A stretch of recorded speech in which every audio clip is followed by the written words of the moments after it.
प्रिय छात्रों, वर्ली हिंदी क्लासेज में आपका स्वागत है। प्रिय छात्रों, कक्षा 12 हिंदी विषय के काव्य खंड के अंतर्गत प्रथम अध्याय भारतेंदु हरिश्चंद्र से संबंधित है, जिसमें प्रथम काव्य खंड है प्रेम माधुरी। इस प्रेम माधुरी के प्रथम दो सवैयों का अध्ययन आज हम लोग इस वीडियो के प्रथम भाग के अंतर्गत करेंगे। तो चलिए हम प्रेम माधुरी के प्रथम सवैये का अध्ययन करते हैं। मार्ग प्रेम को समझे हरिचंद, यथार्थ होत यथा है। लाभ कछु न पुकारने में, बदनाम ही होने की सारी कथा है। जानत है जिय मेरो भली विधि, और उपाय सब बिरथा है। बावरे हैं ब्रज के सिगरे, मोहि नाहक पूछत कौन बिताए। प्रिय छात्रों, यह सवैया छंद है। इसका संदर्भ आप लोग लिखोगे। प्रस्तुत पद्यांश हिंदी साहित्य के युग निर्माता कविवर भारतेंदु हरिश्चंद्र द्वारा रचित काव्य ग्रंथ भारतेंदु ग्रंथावली से हमारी हिंदी की पाठ्य पुस्तक के काव्य भाग में संकलित प्रेम माधुरी शीर्षक से उद्धृत है या लिया गया है। इसमें प्रसंग है, एक गोपिका है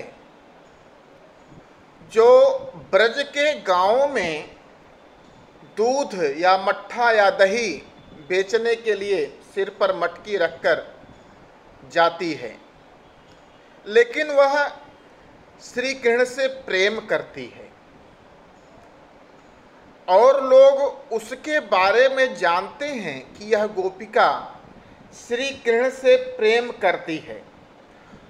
तो ब्रज के लोग उस गोपिका से ही बार बार पूछते हैं कि तुम्हारे चेहरे पर इतनी उदासी, इतनी चिंता क्यों दिखाई पड़ती है? तुम इतनी उदास सी, इतनी अन्य मनस्क सी क्यों दिखाई पड़ती हो?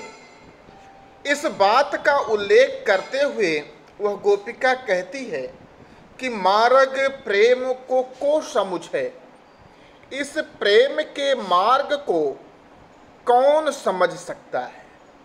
अर्थात इस प्रेम के मार्ग पर चलने से क्या क्या पीड़ा होती है, क्या कठिनाइयाँ होती हैं, इस प्रेम के मार्ग को वही समझ सकता है जिसने कभी प्रेम किया हो। जिसने कभी प्रेम नहीं किया है वह प्रेम के मार्ग पर चलने से होने वाली कठिनाइयों, दुखों, पीड़ाओं को समझ नहीं सकता। क्योंकि भारतेंदु हरिश्चंद्र कहते हैं कि वह गोपिका कहती है कि यथार्थ होत यथा है। इस प्रेम के मार्ग में कुछ भी छुपाया नहीं जा सकता। जो यथार्थ होता है, जो वास्तविकता होती है, वो सबके सामने यथा हो जाती है, अर्थात प्रकट हो जाती है। प्रेम को कभी छुपाया नहीं जा सकता। प्रेम सबके सामने प्रकट हो जाया करता है। लाभ कछु न पुकारन में, गोपिका कहती है उस प्रेम के मार्ग पर चलने से जो दुख होता है, जो पीड़ा होती है, जो कठिनाइयाँ होती हैं, उन दुखों को, पीड़ाओं को, कठिनाइयों को दूसरों से बतलाने में, पुकारने में अर्थात दूसरों से बतलाने में किसी भी प्रकार का लाभ प्राप्त नहीं होता, बल्कि बदनाम ही होने की सारी कथा है। बल्कि अगर प्रेम के मार्ग पर चलने से आपको क्या पीड़ाएं हो रही हैं, इसे आप किसी दूसरे को बतलाते हैं तो दूसरा तीसरे को बताएगा, तीसरा चौथे को बताएगा। इस तरह से संपूर्ण समाज में आपकी बदनामी ही होगी, कलंक ही लगेगा, आपको कुछ भी प्राप्त उससे होने वाला नहीं है। गोपिका कहती है कि जानत है जिय मेरो भली। जिय का अर्थ है हृदय। अंतःकरण, मेरा हृदय, मेरा अंतःकरण इस बात को भली प्रकार से जानता है कि प्रेम के मार्ग पर चलने से जो कठिनाइयां होती हैं, अगर उसे किसी दूसरे से बताया जाए तो उससे कलंक या बदनामी ही प्राप्त होगी, कुछ भी और तुम्हें प्राप्त नहीं होना है। इस बात को मेरा हृदय, मेरा अंतःकरण भली प्रकार से समझता है, लेकिन मैं करूं तो क्या करूं, और उपाय सबय बिरथा है। इस प्रेम की पीड़ा से, प्रेम के कष्ट से, प्रेम के दुख से छुटकारा प्राप्त करने का और कोई उपाय भी नहीं है, और कोई मार्ग भी नहीं है, क्योंकि हृदय की पीड़ा को से तभी छुटकारा प्राप्त होता है जब अपने हृदय की बात आप किसी दूसरे व्यक्ति को बतलाएं। तो उससे क्या होता है, लोग कहते हैं कि हृदय हल्का हो जाता है, दुख हल्का हो जाता है। तो प्रेम की भी पीड़ा को अगर दूसरे से बतलाया जाए तो पीड़ा कुछ कम तो जरूर होगी, लेकिन उसमें बदनामी भी होगी, क्योंकि दूसरा उसके मजे लेगा, वो तीसरे से बताएगा, तीसरा चौथे से बचाएगा, तो वहाँ पर बदनामी होगी। तो उस बदनामी से बचने का कोई मार्ग भी नहीं है। यह मेरा हृदय बड़ी प्रकार से समझता है कि इस मार्ग में अपने दुख को दूसरों से बतलाने में बदनामी ही होनी है, कलंक ही प्राप्त होना है, लेकिन इस दुख से छुटकारा प्राप्त करने का और कोई मार्ग भी नहीं है, क्योंकि दूसरों के सामने अपना दुख प्रकट कर देने से मनुष्य का मन हल्का हो जाता है, हृदय हल्का हो जाता है। तो इस दुख को हल्का करने से, छुटकारा प्राप्त करने का एक ही मार्ग है कि अपने हृदय की बात दूसरे से बतलाई जाए। गोपिका कहती है, बावरे हैं ब्रज के सिगरे, सिगरे अर्थात संपूर्ण स्त्री और पुरुष इस ब्रज के सब जैसे लगता है कि मेरे श्री कृष्ण के प्रति प्रेम को देखकर बावले हो गए हैं। बावला अर्थात पगले गए हैं, पगले से हो गए हैं, क्योंकि सब जानते हैं कि यह गोपिका श्री कृष्ण से प्रेम करती है, लेकिन सब केवल मेरे प्रेम का आनंद उठाने के लिए, मुझे कलंकित करने के लिए, मुझे बदनाम करने के लिए राह चलते बार बार मुझसे पूछते हैं, कौन बिथा है? हे गोपिका, तुमको किस प्रकार की व्यथा अर्थात कष्ट है? मोहि नाहक पूछत कौन बिथा है? हे गोपिका, तुम्हें किस प्रकार का व्यथा अर्थात कष्ट है? क्यों इतनी अन्य मनस्क सी दिखाई पड़ती हो? क्यों इतनी उदास सी दिखलाई पड़ती हो? तो प्रिय छात्रों, यह प्रेम माधुरी के प्रथम सवैये का आपको हमने व्याख्या बताई। आपको यह व्याख्या कैसी लगी, इसको आप अपने कमेंट से हमें अवश्य सूचित कीजिएगा। अब हम चलते हैं इस प्रेम माधुरी के दूसरे छंद की तरफ, दूसरे सवैये की तरफ, और उसकी व्याख्या सीखते हैं।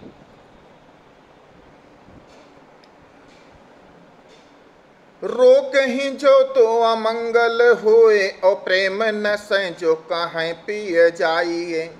जो कहें जाहू न तो प्रभुता, जो कछु न कहें तो स्नेह न साइए। जो हरिचंद कहें तुम्हारे बिनु जी है, न तो यह क्यों पति आइए। तासो पयान समय तुम्हारे हम का कहें, आप हमें समझाइए। प्रिय छात्रों, बहुत ही सुंदर सवैया है भारतेंदु जी का, और इसका प्रसंग भी बड़ा सुंदर आनंददायक है।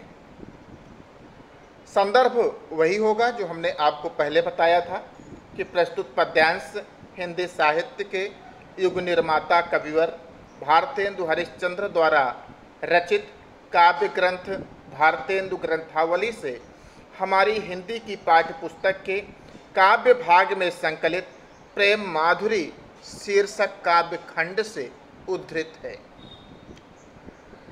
यह सवैया जो है, इसका प्रसंग ये है कि एक नायिका है, नायिका गांव में रहती है।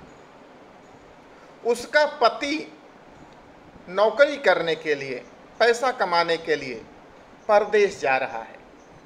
उसने अपने सारे ले जाने वाले सामान को पैक कर लिया है, तैयार बैठा है, घर से निकलने वाला है। ऐसे में उसकी पत्नी उससे कुछ प्रश्न करती है, कुछ कहती है। क्या कहती है कि रो कहीं जो तो अमंगल होए, और प्रेम नशे जो कहें पिए जाइए।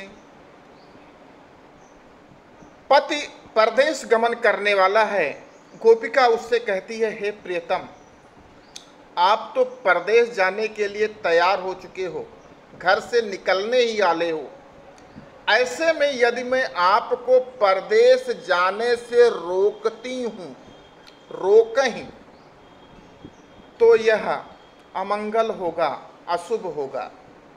क्योंकि हिंदू मान्यता है कि यात्रा हेतु प्रस्थान करने वाले व्यक्ति को रोकना टोकना अशुभ होता है। इसलिए अगर मैं परदेश जाने से तुम्हें रोकती हूँ तो अमंगल होगा, अशुभ होगा। और प्रेम नशें जो कहें पिए जाइए, और अगर मैं यह कहती हूँ कि हे प्रियतम, अब तो तैयार होके बैठे हो, अब किस चीज़ का इंतजार, अब जाओ, तो वहाँ पर प्रेम का नाश होगा। क्योंकि इससे आप ये समझेंगे कि मेरे हृदय में आपके लिए कोई प्रेम नहीं है और मैं जल्द से जल्द आपको घर से भगाना चाहती हूँ।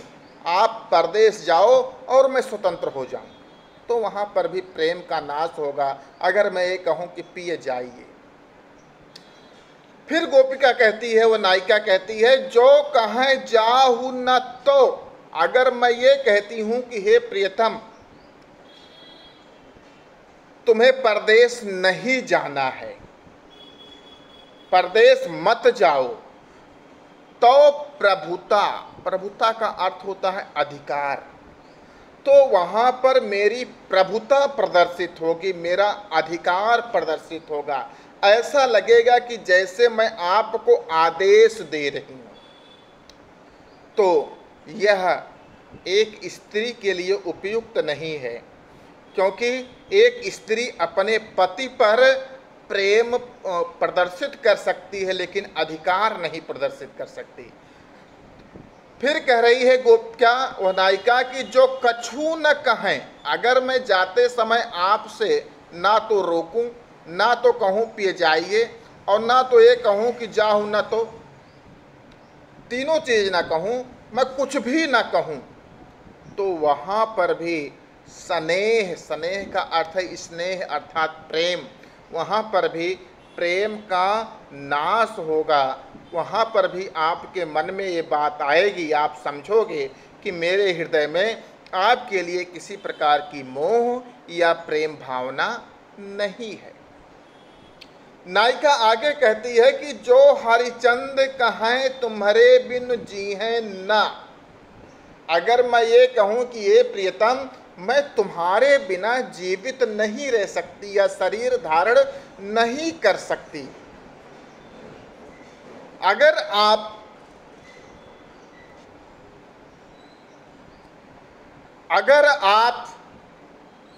रहते हो तो यहीं रहो, और अगर परदेश जाते हो तो मुझे भी अपने साथ परदेश ले चलो, क्योंकि मैं तुम्हारे बिना जीवित नहीं रह सकती।